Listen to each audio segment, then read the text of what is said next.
بسم الله الرحمن الرحيم الحمد لله رب العالمين الحمد لله الذي هدانا لهذا وما كنا لنهتدي لولا أن هدانا الله أشهد أن لا إله إلا الله وحده لا شريك له وأشهد أن محمدا عبده ورسوله اللهم صل على محمد وعلى آل محمد كما صليت على إبراهيم وعلى آل إبراهيم إنك حميد مجيد اللهم بارك على محمد وعلى آل محمد كما باركت على إبراهيم وعلى آل إبراهيم إنك حميد مجيد ورضي الله عن الخلفاء الراشدين والصحابة أجمعين ومن تبعهم بإحسان إلى يوم الدين أما بعد السلام عليكم ورحمة الله وبركاته.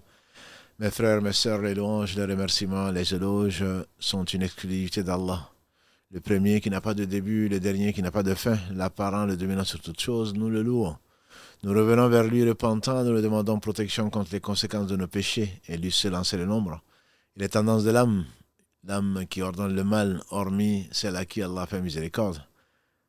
J'atteste qu'il est le seul digne d'adoration, j'atteste de la véracité, de l'exemplarité de la prophétie de Mohammed Abdillah, Ibn Abdillah, qu'Allah bénisse ce prophète, sa famille, ses compagnons, tous ceux qui les auront suivis dans le droit chemin, et nous fasse l'honneur donc d'en faire partie. Qu'Allah subhanahu wa ta'ala bénisse votre temps et qu'Allah vous aime. Et j'en profite pour passer le salam à nos frères et sœurs, notamment d'Océanie, quelque chose d'assez inhabituel, surtout pour un live en français, et également ceux du Canada. Bon, mais ça c'est moins étonnant. En priant Allah subhanahu wa ta'ala de les préserver de tout mal, eux qui sont si éloignés des musulmans, bien que Allah a décrété subhanahu wa ta'ala qu'ils y vivent, et c'est peut-être le meilleur moment de leur vie. En tout cas, je me souviens qu'aux États-Unis, l'année que j'y ai passée, c'était, à l'époque en tout cas, peut-être la meilleure période vécue, bien que ce soit les États-Unis, dans la mesure où on arrivait à faire facilement toutes les prières à la mosquée, etc., etc., avec des frères, masha'Allah. C'est là où j'ai vraiment découvert qu'est-ce que c'est que la fraternité. Qu'il faut vivre, c'est pas seulement un vain mot, surtout quand on se réclame de l'islam. Donc, qu'Allah allège les douleurs et les épreuves des uns et des autres, de tous les opprimés sur la terre, notamment nos frères et sœurs musulmans, et qu'il éteigne le feu partout dans le monde, notamment dans les pays musulmans. Je pense plus particulièrement aujourd'hui à la région ouest africaine, Niger, Burkina, Mali, même Sénégal, malheureusement, la Côte d'Ivoire et partout où les uns et les autres s'entremangent pour ce dunya, le thème de notre émission, de notre live aujourd'hui, ce bas monde qui ne représente pas chez Allah pas plus que le poids de l'aile d'un moustique. Pourtant les gens se déchirent. Allah par miséricorde nous a avertis.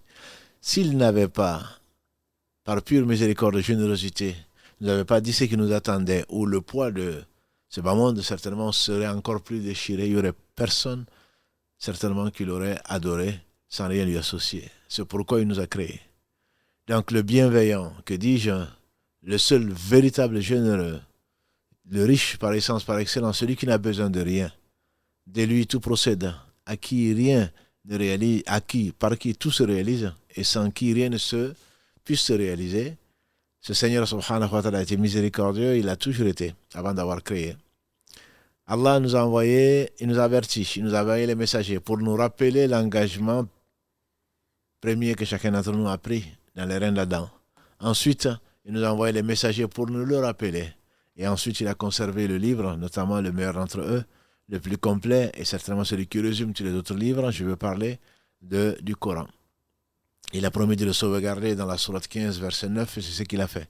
Inna nahnu nazzalna dhikra wa inna lahu lahafidhun. On ne saurait jamais le remercier, subhanahu wa ta'ala, comme il se doit.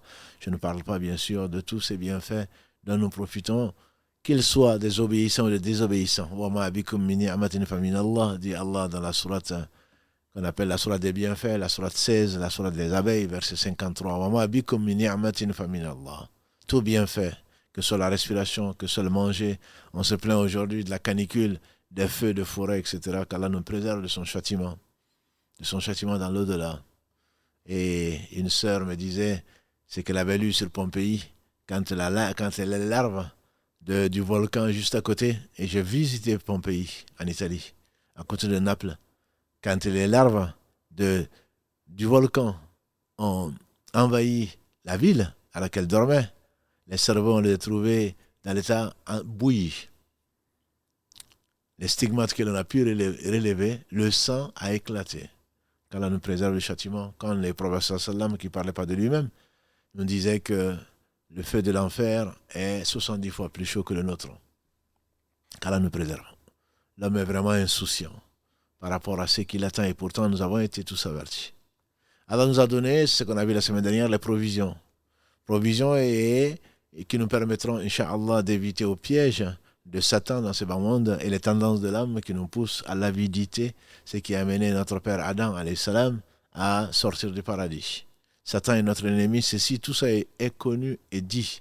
Ce bas monde est enjolivé par Satan et nous poursuivons des buts qui sont si éphémères comme ce bas monde lui-même. Et pourtant, on devrait tirer des leçons des premiers qui sont passés et également des différents événements et des signes d'Allah subhanahu wa ta'ala dans les cieux comme sur la terre.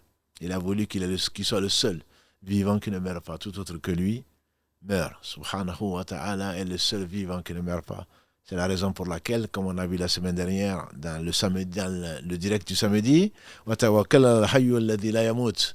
Mets ta confiance au vivant qui ne meurt pas. Et Karim a choisi, qu'Allah le bénisse, pour le réel, le fait donc que mets ta confiance en qui tu veux, très certainement tu seras déçu. En effet, nous sommes tous des indigents. On est tous pauvres. Nous sommes tous des gens qui ne peuvent rien pour eux-mêmes, mais encore moins pour les autres. Et pourtant, certains placent leur confiance à autre que Allah subhanahu wa ta'ala qui devient de l'association qu'Allah nous en préserve. Et donc aujourd'hui, si Allah le veut, après avoir vu les provisions par lesquelles le voyageur s'équipe. Quand on veut aller en voyage, on doit s'équiper. On va prendre ses provisions. Et Allah dit, subhanahu wa ta'ala, on l'a vu la semaine dernière, dans le verset 197, la sourate al-Baqarah, sourate 2, et les meilleures provisions, c'est la piété. C'est la bonté, c'est la piété qui a été résumée par Talq ibn Habib, qu'Allah lui fasse miséricorde, et qui a été repris par nombre de savants, que la piété consiste à ce que l'on obéisse à Allah à partir de la révélation, une lumière d'Allah, en espérant donc sa récompense, et que l'on s'éloigne de sa désobéissance à partir de ce qu'il a révélé, et il n'est pas oublieux, et craignant son châtiment. En effet, personne ne peut supporter son châtiment, qu'Allah nous préserve de ses châtiments, de son châtiment ici-bas et dans l'au-delà. Et ce châtiment sera l'apanage des injustes. Qu'Allah nous préserve donc contre les conséquences de nos péchés. Donc ce Seigneur subhanahu wa ta'ala nous a donné des prévisions. La meilleure des provisions, c'est la taqwa. Et avant, nous avons vu le chemin droit qu'il a tracé, donc pour les humains et les djinns, les deux charges de ce bas monde, afin qu'ils ne se perdent pas. 3 catégories de personnes: ceux que Allah a agréés, qui ont suivi donc la voie droite qu'il a tracée, tous les prophètes, que Dieu les bénisse, et qui sont donc les prophètes, les véridiques, les hommes, donc les martyrs témoins, et également les gens qui ont fait le bien grâce à Allah subhanahu wa ta'ala. Et sinon, ce sera soit l'égarement, c'est ce que nous craignons et que nous demandons protection auprès d'Allah tous les jours pour ceux, en tout cas qui prient, 17 fois au moins par jour. Donc Allah accepte ces invocations et il l'a promis. D'après le prophète sallallahu alayhi wa sallam, qui ne parlait pas de lui-même, verset 53, versets 3 et 4 de la sourate 53, il ne parlait pas de lui-même. Il a dit que son Seigneur subhanahu wa ta'ala est le nôtre, il n'y en a qu'un seul, digne d'adoration. A dit, j'ai partagé ma prière entre mon serviteur et moi, et mon serviteur aura ce qu'il aura demandé. Et sa promesse est vraie. Son châtiment, ses menaces, il peut ne pas les exécuter, mais sa promesse est vraie. La promesse d'Allah est vraie. Et donc, la prière est divisée, comme il a dit, subhanahu wa ta'ala, entre son serviteur et lui. Et le serviteur aura à ce qu'il aura demandé. Hadith rapporté par Abu Huraira et consigné dans l'authentique de l'imam Muslim, qu'Allah fasse miséricorde à tous nos savants. En effet, il dit qu'à mon serviteur dit Alhamdulillahi Rabbil Alamin, les louanges, les remerciements, les éloges n'appartiennent qu'à Allah, Seigneur du monde. Allah dit, mon serviteur m'a loué. Jusqu'à ce qu'il dise Iyaka na'budu wa iyaka nasta'in, le verset 4, et Allah dit, ça c'est pour mon serviteur n'a qu'à demander, il aura ce qu'il veut. Et à ce moment-là, on se lance, après avoir loué Allah, l'a glorifié, on se lance alors dans Ihdina as-siratal mustaqim, la guidée. Le bien sans lequel on est perdu dans ce bas monde et donc comme conséquence également dans l'au-delà. Ce chemin droit, c'est ce qu'Allah a tracé et donc c'est le chemin de ceux qui l'ont aimé, parce qu'ils l'ont connu. Aujourd'hui, Inch'Allah, ces gens, celui qui veut, il y a beaucoup de montures. Pour aller en voyage, bien entendu, chacun s'équipe. Certains réservent l'avion, d'autres le bateau, d'autres la voiture, d'autres vont à pied. Mais chacun a sa monture pour voyager. Le voyage peut être long comme il peut être court.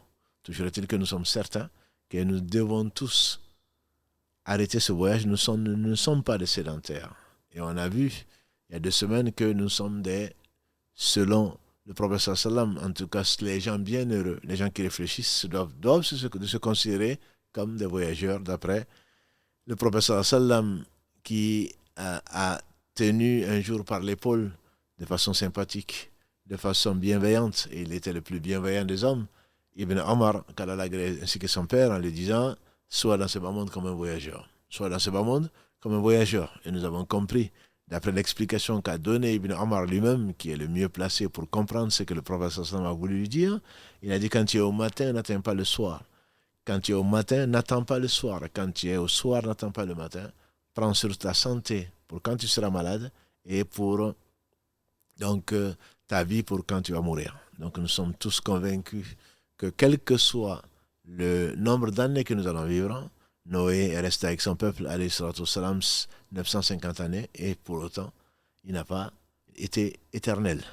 Et si quelqu'un devait être éternel, ça aurait été Muhammad sallallahu alayhi wa sallam, mais Allah n'a pas besoin ni de Noé, le premier messager, ni du dernier messager Muhammad, qu'Allah les bénisse tous. Donc, tous sont décédés, et nous aussi, on est certains. Alors, comment est-ce qu'on va considérer ce voyage-là? On a besoin d'une monture, forcément. On va à pied, tant mieux. On va en avion, peut-être. Toujours est-il que chacun va arriver à port, soit à bon port, soit à mauvais port, si on peut l'appeler ainsi.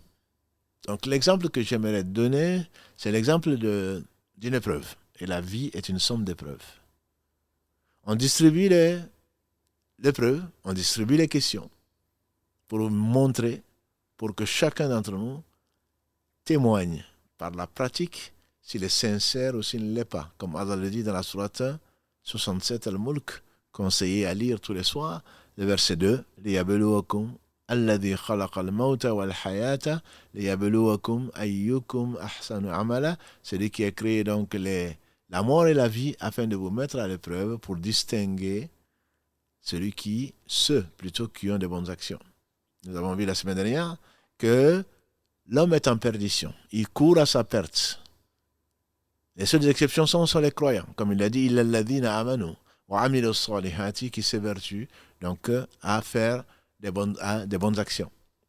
وَتَوَاصَوْا بِالْحَقِّ, qui s'enjoignent donc la vérité, وَتَوَاصَوْا بِالصَّبْرِ, et qui s'enjoignent donc la patience, comme Allah subhanahu wa ta'ala donc nous l'a révélé. Sourate courte, certes, on dit que les compagnons du prophète sallam, avant de se séparer parfois, ils se le rappelaient, parce que c'est une sourate qui est un concentré de pratiquement tout le Coran. Et l'imam Shafi'i, quand il fasse miséricorde, on lui fait dire, si Allah n'avait envoyé que cette sourate-là, ça aurait suffi. Les savants disent, bien entendu, le Coran est la somme de tout ce qu'il y avait dans la Torah, dans l'Évangile, dans les psaumes, et tout a été résumé dans la Fatiha, mais quand il disait ça, il voulait dire, il y a assez d'éléments pour quelqu'un qui est intelligent, qui réfléchit, parce qu'Allah a donné la solution, sauf ceux qui croient, qui font des bonnes œuvres, qui s'enjoignent, donc la vérité, et qui s'enjoignent la patience, qui est une conséquence. Aujourd'hui, donc, on veut parler de la monture. Quelle monture il faut enfourcher? Quelle monture il faut enfourcher? Je parlais donc d'un examen, et chacun d'entre nous est mis en examen. Et on va lui poser des questions. On va lui donner des questions auxquelles il faut répondre dans un temps qu'il ne connaît pas, et on va venir ramasser les feuilles. Donc l'intelligent est celui qui va droit au but.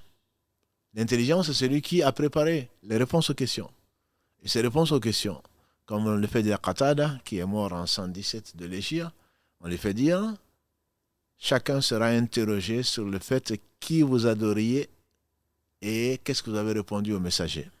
En réalité, dit-il, c'est La conséquence de Ashhadu an la ilaha illallah wa ashhadu anna Muhammadan Rasulullah. Dans cette vie, pour entrer dans l'islam, pour entrer en paix avec soi-même, en paix avec son Seigneur, en paix avec le reste de l'univers, on se doit d'attester sincèrement dans le cœur, par la langue, qu'Allah seul mérite l'adoration et que Muhammad est son messager. D'ailleurs, la conséquence, c'est la même question ou les mêmes questions qui seront posées dans la tombe. Quand tu auras fini ce bas monde, quand tu auras rencontré Nakir et Munkar, alayhi salam, ils vont te demander qui est ton Seigneur. Quelle est ta religion? Qu'est-ce que tu penses de Muhammad sallallahu alayhi wa sallam? Le jour du jugement dernier, ce sont les mêmes questions auxquelles tu seras confronté et auxquelles tu devras répondre. Tu as déjà répondu dans la tombe ou tu n'as pas pu répondre. Toujours est-il que ce sont les mêmes questions qui sont posées, elles sont connues. C'est la raison pour laquelle la monture, celle sur laquelle tu peux te baser, c'est vraiment la science. Allah dit dans la sourate qui porte le nom de Muhammad sallallahu alayhi wa sallam, sourate 47, verset 19, Fa'alam, sache ô Muhammad, Fa'alam, annahu la ilaha illallah, wa astaghfiru li dhanbika, wal mu'minin, wal mu'minat. Ô Muhammad, sache qu'il y a d'autres êtres dignes d'adoration si ce n'est Allah. Celui qui a griffonné, celui qui a rempli des pages et des pages d'histoire, celui qui a eu ce qu'il a eu dans ce bas monde, s'il n'a pas su que Allah seul mérite l'adoration, certainement ses œuvres sont vaines. Ses œuvres seront vaines. Allah ne les acceptera pas. On a dit que la condition sine qua non, la première des trois conditions pour l'acceptation des œuvres, c'est l'islam, dans le sens de se soumettre à Allah subhanahu wa ta'ala. Et on a dit que tous les prophètes, alayhim salatu wassalam, ont été musulmans, puisqu'il n'en reste que Isa alayhi salam, qui n'est plus prophète, qui a été élevé, comme Allah le dit dans la sourate 4, versets 157 à 159. Ils l'ont pas tué, ils l'ont pas crucifié, ça a été un faux semblant, il reviendra avant la fin des temps, mais en tant que musulman et non en tant que prophète, Jésus alayhi salatu salam. Donc, la ilaha illallah, c'est le fait donc d'être, de savoir qu'est-ce que cela veut dire, c'est que je n'adore pas, je n'ai pas adoré, je n'adorerai pas une autre divinité auquel je vais me rabaisser, que je vais vénérer avec amour, si ce n'est Allah subhanahu wa ta'ala, auquel j'obéirai quelles que soient les conditions. Pourquoi? Parce que je sais qu'il sait. C'est lui qui a tout créé sans besoin. Je sais qu'il sait. Il sait le passé, le futur, le présent, ce qui n'existait pas. Si ça avait existé, c'est ce que ce serait. Il connaît, il sait subhanahu wa ta'ala tout ce qui est dans les cieux, comme sur la terre, les pensées infimes. Et l'imam Mohammed Al-Shanqiti disait, voilà le meilleur censeur. Voilà le meilleur censeur, le fait de savoir qu'Allah sait tout. Mais mieux encore, Allah dit dans la sourate 67, encore, Al-Mulk, verset 14, Allah ya'lamu man khalaqa wa huwa al-latif al-khabir. Ignorerait-il celui qui a créé? C'est lui le subtil, le bien informé. Allah a créé ce monde. Et avant ce monde, tous avant ce monde, Allah, 50 000 ans avant qu'il n'ait créé les cieux et la terre, il a créé la plume. Il a dit à la plume, écris, la plume du Seigneur, qu'est-ce que j'écris? Allah lui a prescrit, Allah lui a dicté tout ce qui allait arriver dans l'existence. Par conséquent, Allah sait. Et c'est non seulement un censeur, mais c'est un sermonneur. Le censeur, c'est quand on est en face du péché. Comme dans les lycées, on a un censeur qui est là pour empêcher les élèves de faire n'importe quoi. Mais un sermonneur, c'est celui qui c'est ta conscience qui te dit attention, ne fais pas ça parce qu'Allah sait. Muraqaba.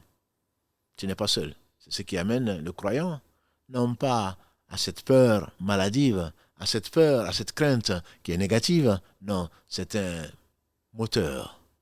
Le sermon, c'est quoi? C'est pour t'inciter à. C'est un sermonneur pour que tu te rappelles que tu vises l'excellence. Le prophète sallallahu alayhi wa sallam, quand Ibn Jibril alayhi salam est venu le voir dans le hadith mashhour, qui est bien connu, de Omar bin Khattab al-Agré, et qui dit que l'homme est venu habillé de blanc, on ne voyait sur lui aucune trace de voyage, et ensuite il s'est mis genou contre genou du prophète sallallahu alayhi wa sallam, et il lui a posé un certain nombre de questions, dont qu'est-ce que c'est que l'islam? Il lui a répondu. Qu'est-ce que c'est que la foi? Il lui a répondu. Et quand il est arrivé, qu'est-ce que c'est que l'excellence? Il dit, l'excellence, c'est que tu adores Allah comme si tu le voyais. C'est là le sermon. Adore Allah parce que de la meilleure des façons. Et le prophète sallallahu alayhi wa sallam nous a dit, Allah a prescrit l'excellence en toutes choses. Donc au lieu de te paralyser,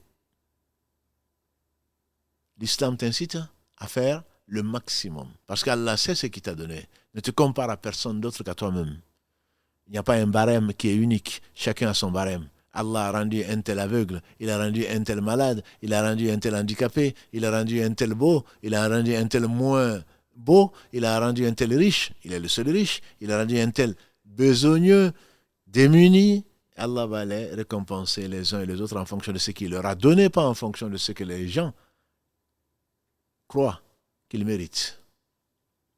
Donc quand tu te bases sur la justice d'Allah subhanahu wa ta'ala, justice parfaite comme lui seul est parfait, dans son être, dans ses noms et attributs, dans tous ses actes, tous les actes d'Allah sont justes. Même si on peut y voir, l'ignorant peut y voir de l'injustice.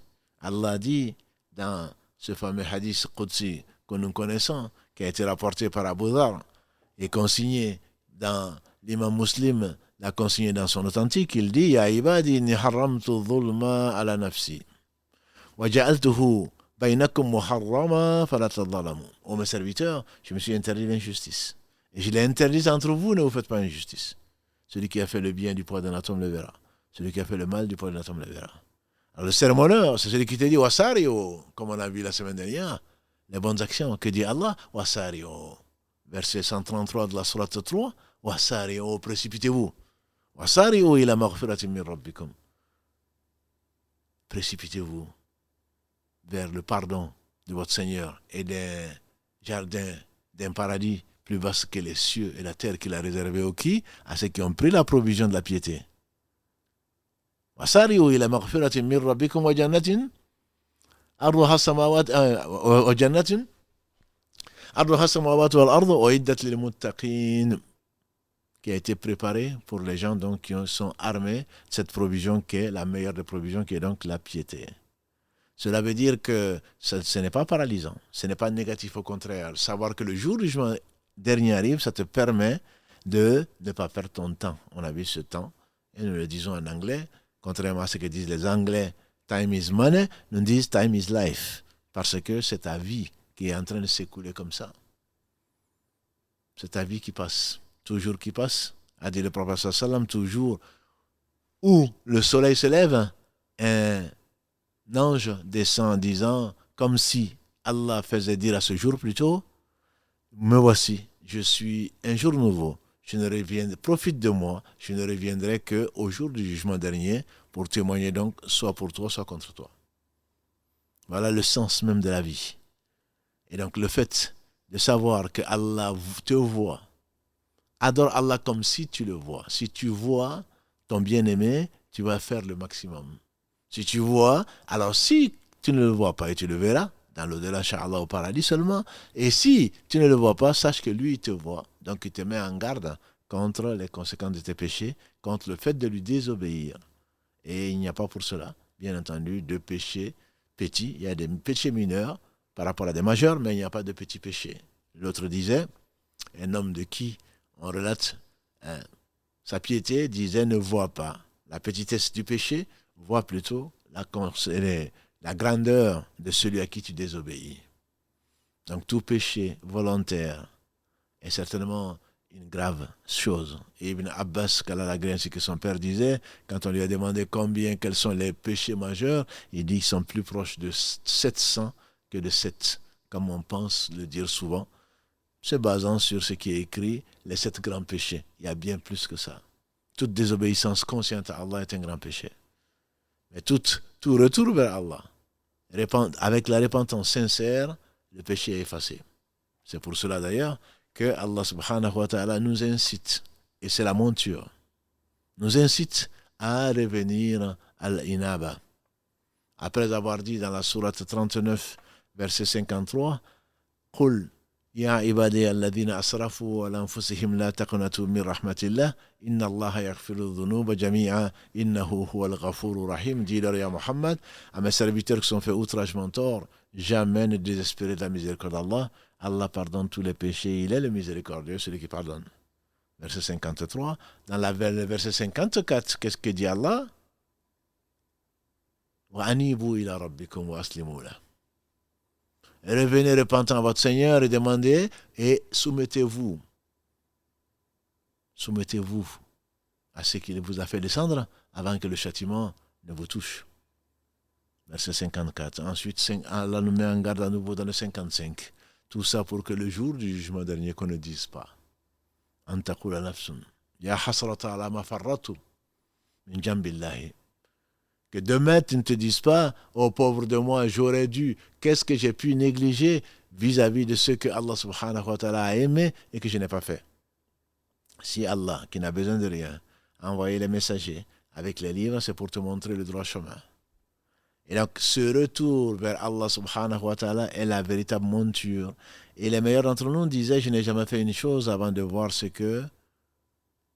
Allah avant. C'est-à-dire avant de voir l'ordre d'Allah et son messager.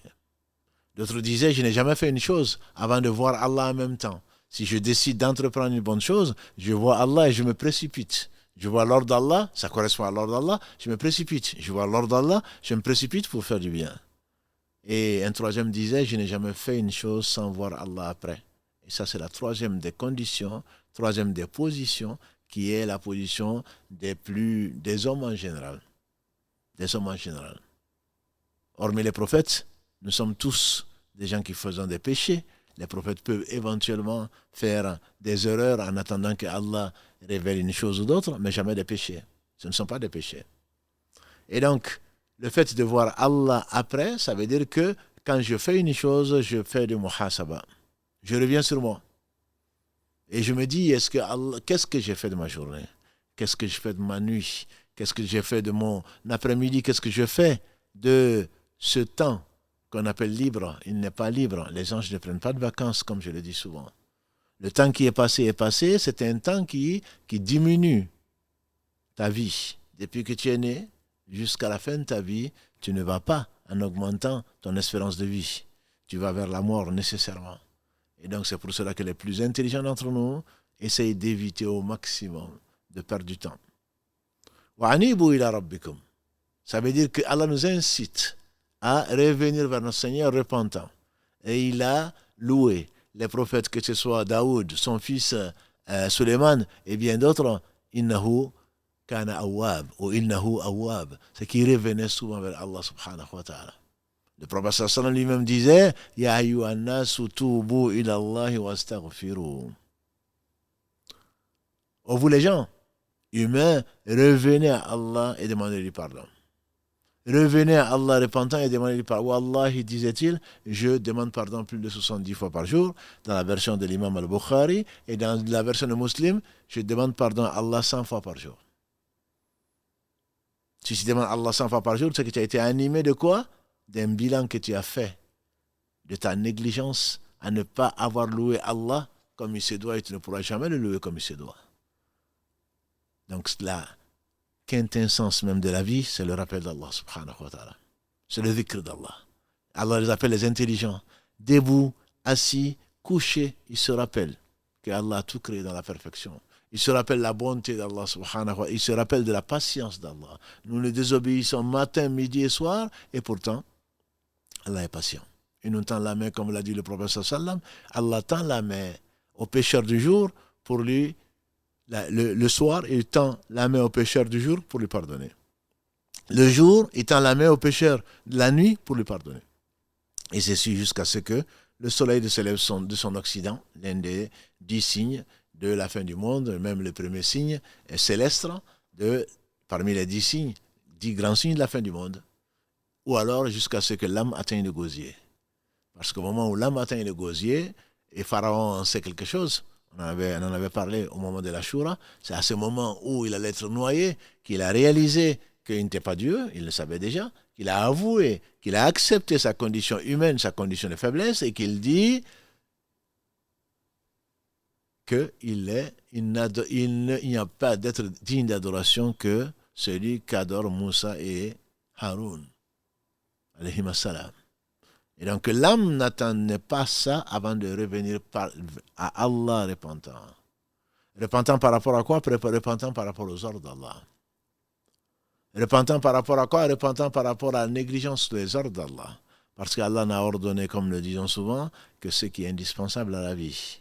Allah n'a rien interdit que ce qui va nuire à ta vie. Ici-bas d'abord, toi qui ne voit que l'ici-bas et surtout dans l'au-delà, par rapport à tes injustices. Allah subhanahu wa ta'ala, quand il a interdit des choses, c'est pour ton bien, puisque rien ne saurait lui nuire, comme il a dit dans ce fameux hadith rapporté par Abu Dharr, consigné dans le Sahih de Muslim, quand il dit, Ya ibadi, mes serviteurs djinns et hommes réunis, si vous vous retrouviez avoir le cœur le plus noir, le cœur le plus corrompu, le cœur le plus pervers comme le plus pervers d'entre vous, cela n'amoindrait rien à mon royaume. Et si vous vous trouvez à avoir le cœur le plus pur, grâce à Allah, tout bien vient de lui. Le cœur le plus pur, comme le plus pur d'entre vous, on pense à l'ange Gabriel, cela n'augmenterait rien à mon royaume. Donc Allah subhanahu wa ta'ala t'invite à purifier ton cœur pour ne pas faire d'injustice à toi-même et ensuite aux autres. Se retrouver vers Allah subhanahu wa ta'ala, c'est là où tu peux rendre la feuille. Quel que soit le moment avant qu'on la rende, avant que l'heure ne sonne, pour que tu rendes la feuille, et tu ne sais pas quand, tu révises ce que tu as écrit. Ne pense pas que tu as fini. Au lieu de continuer à écrire, et répondre à côté à la question qui est ton Seigneur, qui est ton messager, qu'est-ce que tu penses de l'islam, ou quelle est ta religion, c'est que tu écris, qui est la page de ta vie, sur combien de pages, tu rédiges et tu corriges les fautes. Tu corriges les fautes. En effet, l'homme sera jugé sur ce que Allah subhanahu wa ta'ala a voulu lui ordonner comme bien, est-ce qu'il l'a fait ou pas. Ce que le messager sallallahu alayhi wa sallam lui a ordonné comme bien, est-ce qu'il l'a fait ou pas. Cette vie, on avait dit, il y a 2 semaines, il y a le poète arabe qui dit Inna lillahi ibadan futana, tallaqu dunya wa khafu fitana. Allah a des serviteurs intelligents. Ils ont divorcé avec ce monde craignant les tentations. Fanadharu fiha, ils ont regardé ce monde. Falamma alimu, quand ils ont su, de source sûre, ilm al-yaqin. Ilm al-yaqin, c'est la science certaine. C'est quoi? C'est la révélation. فلما علموا فنظروا فيها فلما علموا أنها ليست لحي وطنا. Et ça, chacun d'entre nous peut le dire. Chacun d'entre nous peut le constater.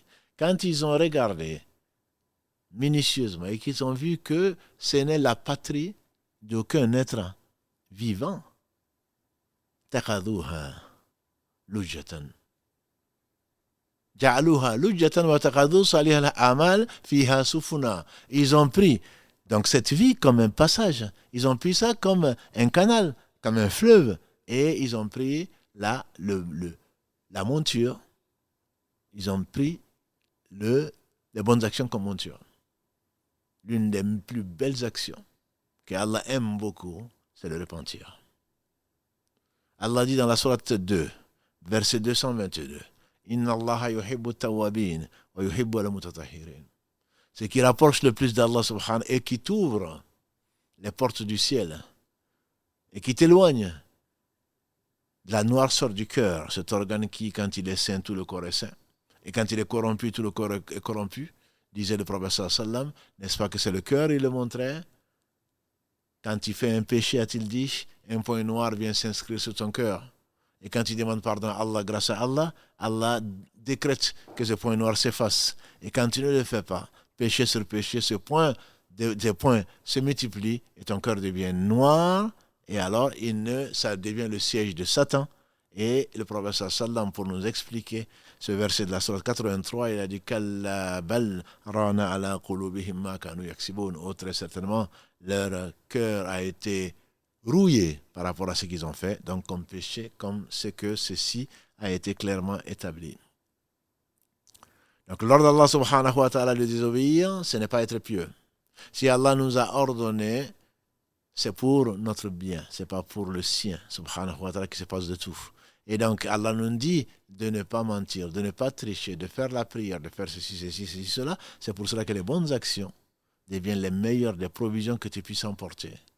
Et quand tu fais le bilan, parce que quand tu n'en fais pas, tu verras, tu auras tendance à remettre à demain et tendance à ne pas voir ce que tu as fait comme atrocité, ce que tu as fait comme crime, ce que tu as fait comme injustice vis-à-vis de toi-même et vis-à-vis des autres créatures.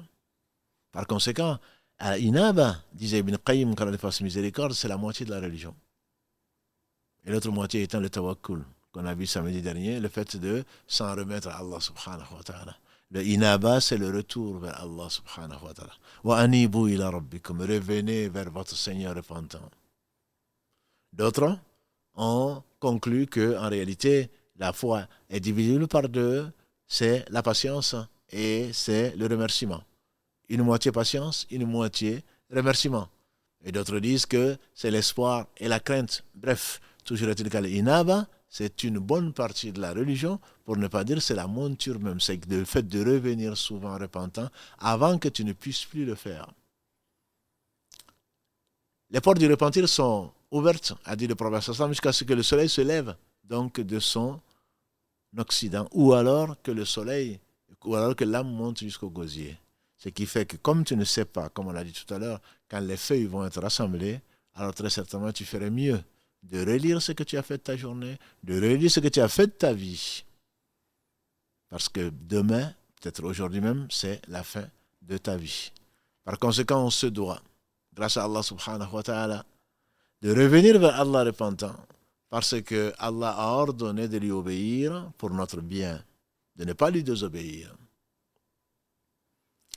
Ibn Abbas radiallahu anhuma disait que Allah subhanahu wa ta'ala a fait 3 couples inséparables, wa ati'u Allah wa ati'u Rasul. Obéissez à Allah et obéissez au messager. Celui qui obéit à Allah tout en désobéissant au messager, Allah ne l'accepte pas de lui. C'est pour cela que la deuxième ou troisième condition d'acceptation des œuvres, c'est le fait donc d'obéir au messager d'Allah sallallahu alayhi wa sallam. Et c'est pour cela que dans la tombe, on va te demander qu'est-ce que tu penses de Muhammad sallallahu alayhi wa sallam. C'est pour cela que tu ne trouveras pas dans ton livre des bonnes actions tout ce que tu as fait en t'écartant de ce que le messager d'Allah sallallahu alayhi wa sallam t'a ordonné pour ton bien. Qu'est-ce qu'il a dit subhanahu wa ta'ala dans la sourate, cette belle sourate, la sourate Les Femmes, sourate 4. Allah dit subhanahu wa ta'ala, Ya ayyuhalladhina amanu ati'u Allah wa ati'u Rasul wa ulul amri minkum. Jusqu'à ce qu'ils disent, Wa in tanaza'u fi shay'in farudduhu ila Allah wa rasulih. Ô vous les croyants, si vraiment vous êtes croyants, si la foi a dépassé la langue, alors obéissez à Allah et obéissez au messager sans condition. Obéissez aux détenteurs de l'ordre. On dit ce sont les savants et ce sont les gouverneurs. Et si vous divergez en quoi que ce soit, ramenez-le à Allah et au messager, c'est-à-dire ramenez-le au livre d'Allah, subhanahu wa ta'ala, et à la sunna authentifiée du prophète sallallahu alayhi wa sallam. Dhalika khayrun, c'est ça le mieux. Wa ahsanu ta'wil, et la meilleure fin, la meilleure compréhension. Et c'est pour cela qu'Allah a voulu que l'obéissance à lui soit complète, sans condition. L'obéissance au messager sallallahu alayhi wa sallam soit inconditionnelle. Parce que le messager, wa man yuti ar-rasul faqad ata Allah, dit Allah dans la même sourate 4, verset 70. Celui qui obéit à Allah, il l'aura, celui qui obéit au messager plutôt, il aura obéi à Allah. Et donc, ce sont ceux-là seulement dont Allah sera satisfait et qui ont été heureux dans ce moment avant l'autre. Dans le verset 69 de la même sourate 4, Allah dit وَمَنْ يُطِعِ اللَّهَ وَالرَّسُولَ, celui qui a obéi à Allah et au messager, les deux étant liés, فَأُولَئِكَ مَعَ الَّذِينَ أَنْعَمَ اللَّهُ عَلَيْهِمْ مِنَ النَّبِيِّينَ وَالصِّدِّيقِينَ وَالشُّهَدَاءِ وَالصَّالِحِينَ فَحَسُنَ أُولَئِكَ رَفِيقًا. Celui qui obéit au messager, celui qui obéit à Allah et au messager, voilà ce qu'Allah a comblé de ses bienfaits, c'est ce que tu recherches au moins 17 fois par jour.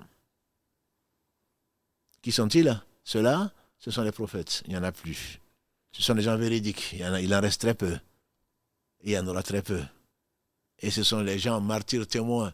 Et Allah continue d'en recruter. Et des gens qui font de bien, c'est ce qui nous reste à les aimer pour faire partie. Ce sont les 4 groupes, les 4 catégories, les 4 types de gens dont Allah subhanahu wa ta'ala a agréé les œuvres grâce à lui. Obéir à Allah, obéir au messager, c'est obéir à Allah, comme l'a dit le prophète sallallahu alayhi wa sallam dans ce que les coranistes ne connaissent pas ou feignent de ne pas connaître, que beaucoup de gens qui mettent la sunna, non, est-ce que c'est sunna ou pas? Le prophète sallallahu alayhi wa sallam a dit, il m'a été donné le Coran et l'équivalent. Il m'a été donné le Coran et l'équivalent. Je vous laisse après moi, a-t-il dit, lors de son dernier et seul pèlerinage, deux choses, si vous y tenez, jamais vous ne serez égarés. Le livre d'Allah et ma sunna. Il m'a été donné le Coran et l'équivalent, c'est un hadith qui est authentifié, rapporté par Ibn Majah, rapporté par l'imam Ahmad, rapporté par l'imam Tirmidhi, rapporté par le Hakim. Qu'Allah fasse tous miséricorde à nos savants, ceux qui nous ont précédés, et ceux que Allah, on espère, à qui il a fait miséricorde, puisqu'il a gardé d'eux un excellent souvenir après eux. Et il a humilié ses ennemis dans ce bas monde avant l'au-delà. Obéir au messager sallallahu alayhi wa sallam, c'est obéir à Allah.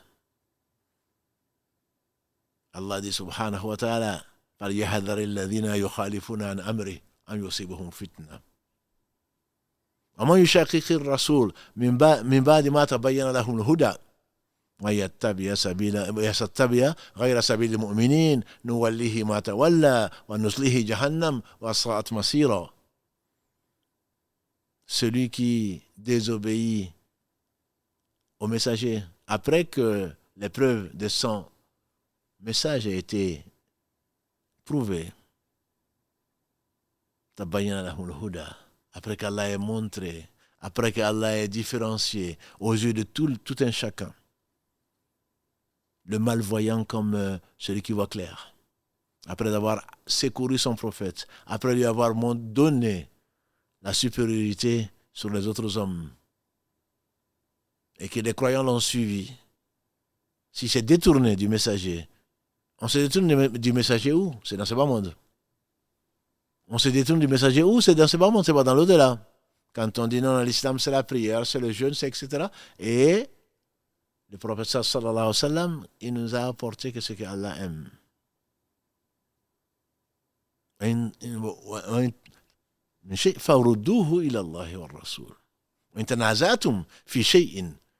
C'est la fin du verset 59 de la sourate 4 encore. Restons dans la sourate les femmes.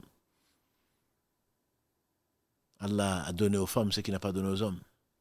Cette belle sourate de 200 versets, je vous invite à la relire. Elle ne parle pas que des femmes, comme certains jeunes sont venus me voir en disant « Est-ce que tu as un Coran à nous prêter ?»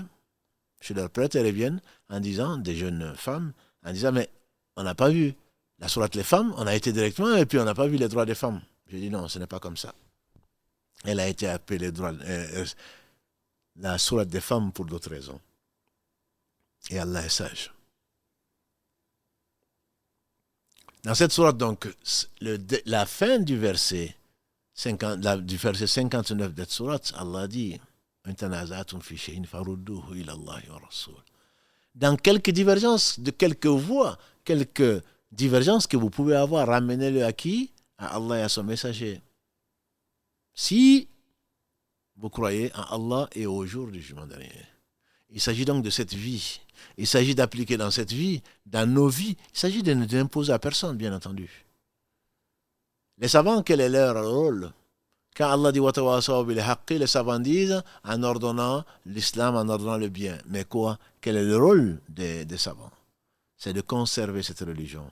Ils sont les héritiers des prophètes, c'est d'apprendre, c'est de purifier, c'est de faire la part entre le bon grain et l'ivraie. C'est de mémoriser le Coran, c'est de mémoriser les hadiths, c'est de séparer les bons hadiths des mauvais, c'est de le conserver, c'est d'exhorter les gens avec ce que Allah subhanahu wa ta'ala a révélé pour leur bien. C'est pour cela que certainement, ils l'appliquent à eux-mêmes, comme Allah le dit dans la sourate 35, Fatir, verset 28. Innama yakhsha Allah min ibadihi al-ulama. En réalité, ne craignent vraiment Allah que les seuls savants. Savants de quoi? Ils connaissent qui? La source de tout bien.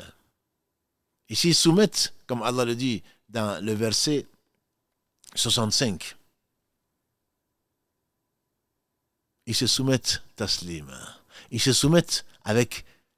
Et il n'y a aucune gêne dans le cœur du croyant quand Allah subhanahu wa ta'ala a révélé une chose qui lui sente de la gêne. Pourquoi? Parce qu'il sait qui il est. Il est le miséricordieux, le plus miséricordieux des miséricordieux. Il est le doux, le subtil, le bien informé. N'as-tu pas vu comment il a sauvé Moussa alayhi salatu salam? N'as-tu pas vu comment il a sauvé Youssouf alayhi salatu salam avant? N'as-tu pas vu comment il a comblé de ses bienfaits ce monde avec cette couche d'ozone, avec cette composition d'air qui n'a pas de pareil, avec cette belle constitution de l'homme et de la femme, avec tout ce dont on a besoin. Personne d'entre nous n'est venu avec son sac à dos à la maternité ou à l'hôpital. Il a tout trouvé. Comme je dis souvent, une mère aimante, généreuse. Et c'est au moment de l'accouchement que le lait monte, pas avant, pour qu'il ne se perde pas. Et notre Seigneur est parfait. Et tout ce qu'il fait, il fait de la meilleure des façons. Ce Seigneur ne va pas te laisser ou ne t'a pas créé pour te mettre en enfer, comme certains peuvent le penser. Non, même si la part de l'enfer est déterminée et qu'elle va représenter 999 pour 1000 des fils d'Adam, dont la majorité, pour ajouter ceux qui souvent me demandent d'aller jusqu'au bout, seront les fils de Gog et Magog. Néanmoins, il y aura quand même des musulmans parmi eux. Mais c'est les fils d'Adam. La part de l'enfer, c'est 999 pour 1000 40 ans après d'âme. Et donc, ce Seigneur subhanahu wa ta'ala te dit une chose, et quand tu es croyant, وَمَا كَانَ لِمُؤْمِنٍ وَلَا مُؤْمِنَةٍ. C'est Allah qui dit dans la sourate Ahzab, sourate 33, verset 36. Il n'appartient ni aux croyants, si vraiment on est croyant, ni à la croyance, une fois que Allah et son messager ont décidé d'une chose, c'est-à-dire que Allah a révélé à son messager, sallallahu alayhi wa sallam, le meilleur des choix possibles, qu'ils aient le choix. وما كان لمؤمن ولا مؤمنة إذا قضى الله ورسوله أمرا أن يكون لهم الخيرة من أمرهم ومن يعص الله ورسوله فقد ضل ضلالا مبينا. Verset 36. Celui qui, il n'appartient pas à un croyant, un véritable croyant.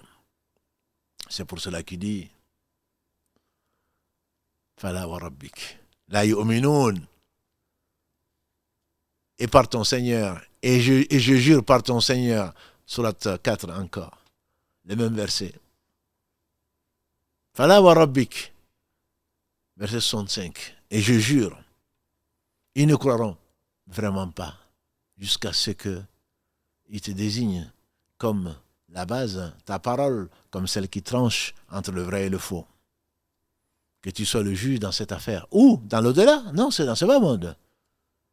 Les conflits internes, en toi-même d'abord, avec autant de zikr, avec tout ce que Allah a voulu qu'il te laisse comme rappel du matin et du soir, avec cette demande continuelle et fréquente du retour vers Allah, avec le fait de la multiplication de la glorification d'Allah, et pourtant, yusabbihu lillahi ma fi samawati wa ma fi al-ardi al-malik al-quddus al-aziz al-hakim.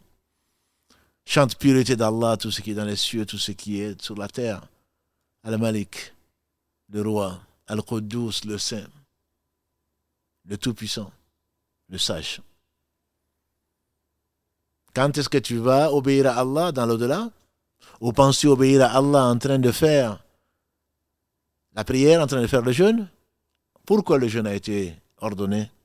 C'est pour que ça ait un impact ensuite sur ta vie. Ya ayyuhalladhina amanu, Sourate 2, verset 183. Kutiba alaykum as-siyamu kama kutiba ala alladhina min qablikum la'allakum tattaqun. Le jeûne vous a été prescrit comme à vos prédécesseurs, afin que vous atteigniez quoi? La piété. La piété, c'est quoi? C'est l'obéissance à Allah. D'un côté, tu jeûnes, de l'autre côté, tu désobéis à Allah. D'un côté, tu fais la prière, et Allah te dit dans la sourate 29, Al-Ankabut, verset 45, Inna salata tanha anil fahsha'i wal munkar. On s'amuse à te dire, à te désinformer, je dirais, non, l'islam c'est la prière, l'islam c'est le jeûne, l'islam c'est... Non, l'islam c'est le bon comportement vis-à-vis d'Allah, de son messager, du musulman, du non-musulman, des animaux, de tout ce que Allah a créé. L'islam n'est pas que la prière. L'adoration n'est pas que le jeûne. Pourquoi tu pries la prière? Pourquoi tu pries? Allah dit donc dans le verset 45 de la sourate 29, Inna salata tanha anil fahsha'i wal munkar. Voilà, dhikrullahi akbar. La prière empêche des choses blâmables et turpitudes. Si la prière n'était là que pour faire de la gymnastique, si la prière n'était là que si l'islam se résumait à la prière, non, l'islam, la prière n'est qu'une base, n'est qu'un moyen pour atteindre quoi? Le bon comportement, ce que Allah aime et son messager, ce que les gens ne peuvent, l'homme saint ne peut pas rejeter, Ce qu'on appelle munkar, c'est ce qui est rejeté naturellement. Les turpitudes, c'est ce que les gens n'aiment pas. La fornication et tout le reste. La prière n'est qu'un moyen. Le jeûne est un moyen pour atteindre la piété qu'on a résumé et qui est la meilleure provision. Pourquoi? Dans ce moment-là. S'il suffit de jeûner, il suffit de prier et ensuite prendre les droits des gens, musulmans ou non musulmans, faire tout et n'importe quoi, ce que les gens détestent, se comporter comme un animal, alors très certainement tu n'as pas jeûné parce que tu n'as pas atteint la piété. Très certainement, que dit le prophète sallallahu alayhi wa sallam pour le jeûne? Il a dit, Allah se passe, comme il se passe de tout, Allah n'a que faire du jeûne, de celui qui ne s'abstient pas, du mensonge et de la tromperie. Comment tu peux jeûner et tromper les gens? Comment tu peux jeûner et mentir? Le jeûne n'a pas dépassé ta tête. Tu as perdu quelques kilos, c'est tout ce que tu as gagné. Comment tu peux prier 5 fois par jour et être détesté par les hommes, détesté par ta propre épouse, détesté par tes enfants, détesté par tes voisins? Il a dit, le prophète sallallahu alayhi wa sallam, Wallahi, il ne croit pas, Wallahi, il ne croit pas, Wallahi, il ne croit pas. On lui dit qui? Il dit celui dont le voisin n'est pas à l'abri de ses méfaits. Ou alors, dans une version, celui qui dort alors que son voisin a le ventre vide. Donc l'islam appelle au comportement, au bon comportement. Qu'est-ce qu'a dit Muhammad sallallahu alayhi wa sallam? Je n'ai été envoyé que pour parfaire le bon comportement. Je n'ai été envoyé que pour parfaire le bon comportement. Qu'Allah nous pardonne. On doit revenir vers Allah repentant. Les comportements, c'est ce qui, certainement, disait un philosophe, l'important n'est pas ce que l'homme dit de sa foi, c'est ce que sa foi fait de lui. Je suis croyant, je suis sorti de telle université, je fais ceci et cela, les gens te fuient, il y a un problème ma soeur, il y a un problème mon frère. Même en pleine canicule, tu t'habilles en te couvrant, on espère pour Allah subhanahu wa ta'ala, et les gens se plaignent de toi, de ton mauvais comportement. Je crains pour toi ma soeur. Mon frère, avec tout ce que tu prétends être, avec tout ce que tu enseignes aux gens, et que les gens ont peur de toi, à cause de ton mauvais comportement, je crains pour toi, je crains pour moi. Et donc, ces provisions, cette piété doit s'exercer, se montrer, pour aller où? Pour nous montrer aux gens, le meilleur des hommes était Muhammad sallallahu alayhi wa sallam. C'était le plus souriant des hommes. Celui qui craignait le plus son Seigneur parce qu'il l'aimait. Il avait peur d'une chose. S'il craignait une chose, c'est que Allah soit courroucé contre lui, comme on l'a vu lors d'un des épisodes de la Hijra quand il est venu de Taïf. Ce que je crains le plus, c'est que tu ne sois pas satisfait de moi. La satisfaction d'Allah, c'est dans ce bas monde que ça s'achète. Ce n'est pas dans l'au-delà. Toi qui penses que l'islam, c'est prier, jeûner et avoir un comportement autre en dehors de ça, dans la vie. Parce que celui qui a fait le bien du poids d'un atome le verra. Celui qui a fait le mal du poids d'un atome le verra. Le mal où? Le bien où? Dans ce bas monde. La monture doit être ce qu'Allah a révélé, qu'il a conservé pour les gens doués d'intelligence. Il a mis au défi les djinns et les hommes de pouvoir apporter quoi que ce soit par rapport à sa parole. La ya'tihi al-batil min bayna yadayhi wa la min khalfihi. Allah dit dans la sourate Fussilat 41 verset 42. Le mal, le faux ne le touche. Il parle de sa parole, le livre, le Coran, ni de devant ni de derrière. Les Arabes, les poètes d'antan, les intellectuels d'antan n'ont pas été capables d'amener un seul verset semblable au Coran. إن كنتم في ريب مما نزلنا على عبدنا فأتي بسورة من مثله وادعوا شهداءكم من دون الله إن كنتم صادقين فإن لم تفعلوا ولن تفعلوا فاتقوا النار التي وقودها الناس والحجارة وأعدت للكافرين. Si vous doutez, si vous avez un doute quelconque de ce qui a été envoyé sur mon serviteur Mohammed sallallahu alayhi wa sallam, amenez une sourate, aussi courte soit-elle, et appelez tous vos renforts, y compris l'intelligence artificielle aujourd'hui. Si vraiment vous êtes sincère, et si vous ne le faites pas, et vous ne le ferez jamais, craignez un feu dont le combustible sont les pierres et les hommes. Ici, les combustibles seront les gens qui ont démenti Allah et son messager. Alors, c'est dans ce bas monde que tu es testé. C'est dans ce bas monde qu'il faut appliquer ce que Allah subhanahu wa ta'ala a révélé. Ahsan, le meilleur qui puisse être, la meilleure monture, c'est celle qu'Allah te donne si seulement tu crois en Allah au jour du jugement dernier. Quel que soit ce qui t'arrive, c'est bien parce que tu as divergé avec Allah et son messager. Ibn Qayyim, quand il fasse miséricorde, il dit, il n'y a pas un malheur qui touche un homme individuellement ou les hommes en général si ce n'est pas dû à la désobéissance au messager d'Allah sallallahu alayhi wa sallam. Son comportement, c'est le Coran.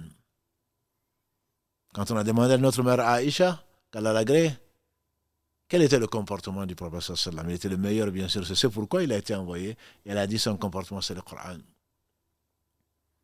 Et les savants, ils ont expliqué ceci, les héritiers des prophètes, ils ont dit, chaque fois que le Coran ordonnait une chose, il était le premier à le faire. Chaque fois que le Coran interdisait une chose, il était le premier à s'en éloigner.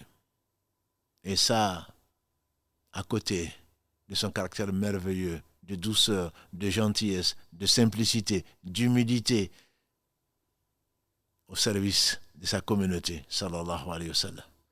Donc tout ceci pour dire quoi? C'est dans ce bas monde que doit s'exercer, que doit se traduire la sincérité de ta foi. Ce n'est pas dans l'au-delà. Ce n'est pas dans l'au-delà, c'est ici-bas. C'est ici-bas que tu dois faire le bilan tous les jours. Que dis-je toutes les heures si Allah te veut du bien? En tout cas, autant que Allah le veuille, tu dois faire le bilan pour voir qu'est-ce que c'est fait de ma vie, parce qu'on va t'interroger demain. On fait dire Omar ibn Khattab qu'à la gré, hasibu anfusakum qabla an tuwazanu. Faites votre bilan. Faites votre bilan avant que on ne les pèse vos actions. Mauvaises actions, bonnes actions. Et on fait dire Ibn Abi Talib qu'à la gré, ce monde est un monde où on travaille, on n'est pas jugé. Et dans l'au-delà, on sera jugé sans pouvoir travailler. Donc, toi, que l'on trompe, que le trompeur ne se trompe pas. L'islam n'est pas que prière. L'islam n'est pas que jeûne. Si cela ne te pousse pas au bon comportement. Bon comportement vis-à-vis de tout un chacun. Vis-à-vis d'Allah, certainement, mais tu n'as pas un bon comportement. Si les gens se plaignent de toi, tu n'as pas un bon comportement.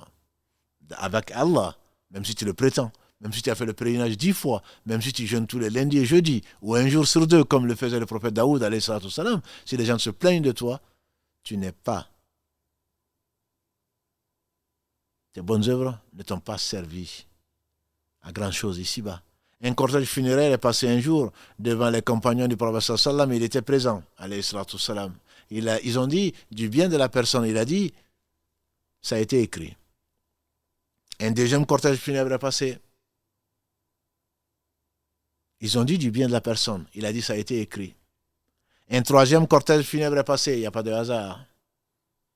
Ils ont dit du mal de la personne. Il a dit ça a été écrit. Ils ont dit ya Rasulallah sallallahu alayhi wa sallam, voilà 3 convois funéraires qui passent. Voilà 3 fois que tu dis ça a été écrit. Il dit vous êtes les témoins d'Allah sur la terre. Vous êtes les témoins d'Allah sur la terre. Si vous dites que quelqu'un est bien, ça a été écrit qu'il était bien. À cause de son comportement, bien entendu. Je ne parle pas du comportement hypocrite. Je ne parle pas des gens qui sont insupportables dans leur maison et que dehors, dans les mosquées, ils sont vus comme des pieux. Je ne parle pas de cela. Est-ce qu'ils ne savent pas que Allah subhanahu wa ta'ala c'est tout? Est-ce qu'ils ne savent pas? C'est ça l'excellence? Que tu adores Allah comme si tu le voyais, car si tu ne le vois pas, lui, il te voit? Non, mon frère. Le comportement est d'être excellent. À la maison, je dirais même plus à la maison qu'à l'extérieur. Un savant disait, l'hypocrisie, c'est la contradiction entre ce qui est apparent et ce qui est caché. Nous, nos comportements, disait-il, en apparence, sont très bons. À l'intérieur, qu'Allah nous préserve. Heureusement qu'il ne dévoile pas nos péchés. L'hypocrisie, disait-il, c'est la contradiction entre ce qui rentre et ce qui sort. Quand tu vois nos paroles, qu'est-ce qu'elles sont belles. Qu'elles sont belles parfois, pour les bien éduqués, entre guillemets, parce que certains se laissent aller.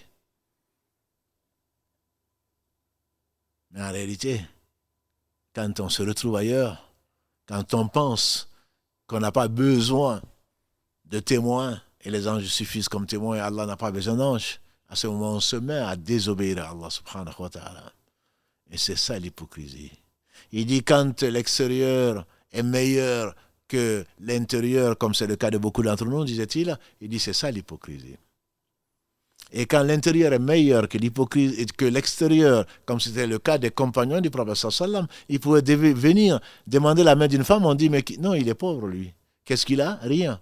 Aujourd'hui, c'est en voiture qu'ils viennent, pour ne pas dire en avion personnel. Ils viennent avec des villas, Dieu seul sait, à crédit probablement, et comment n'est pris dans la corruption, dans le bien, le sang de leurs propres concitoyens ou co-religionnaires dans nos pays.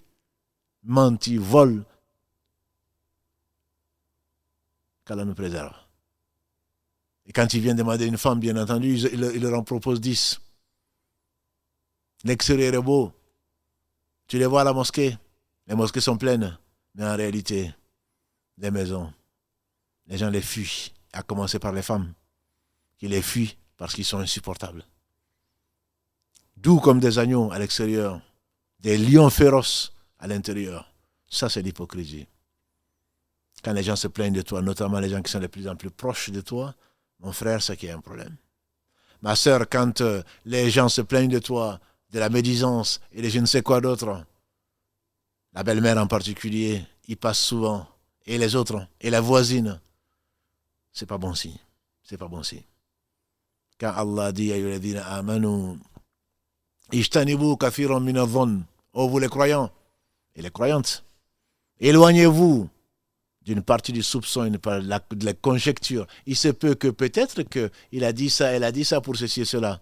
Il n'a pas une partie de la conjecture est péché. Verset 12 de la sourate 49 à la Hujurat.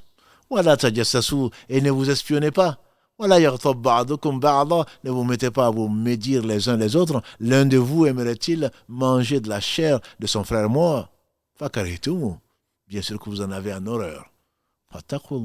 Wattaqullah, craignez Allah. Inna Allah tawwabur rahim. Et revenons tous repentants vis-à-vis d'Allah subhanahu wa ta'ala, qui fasse de ce monde un tremplin pour l'au-delà. Que quand on va nous demander nos feuilles, qu'elles soient déjà complètes.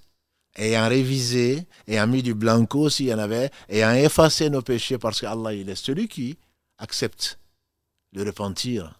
Et il aime des personnes, que notre meilleur jour soit le jour où on va le rencontrer, même si ce qu'on va quitter ici seront tristes, mais que ce soit le meilleur jour de notre vie. Que notre meilleure des actions soit la dernière. L'homme sera ressuscité sur la dernière de ses actions. Qu'Allah bénisse Mohammed, envoyé comme miséricorde pour les univers. Qu'Allah ne fasse pas de ce bas monde notre but. Qu'Allah bénisse sa famille, ses compagnons. Tous ceux qui les ont suivis dans le droit chemin nous fassent l'honneur d'en faire partie. سبحانك اللهم وبحمدك أشهد أن لا إله إلا أنت أستغفرك وأتوب إليك وآخر دعوانا أن الحمد لله رب العالمين والسلام عليكم ورحمة الله وبركاته.